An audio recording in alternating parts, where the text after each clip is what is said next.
engineered sinful nature, mankind, and we have it. If part of being born again is to come to fruition, to overcome, to be trained, to overcome, and to be resurrected, to be transformed, to be glorified bodies.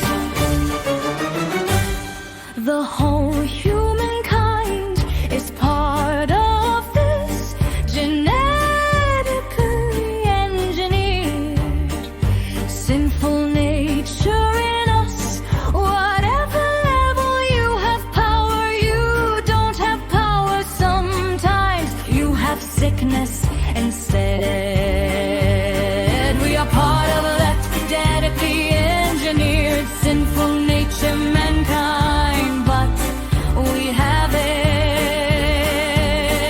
If part of being born again is to come to fruition, to overcome, to be trained, to overcome, and to be resurrected, to be transformed, to be glorified bodies.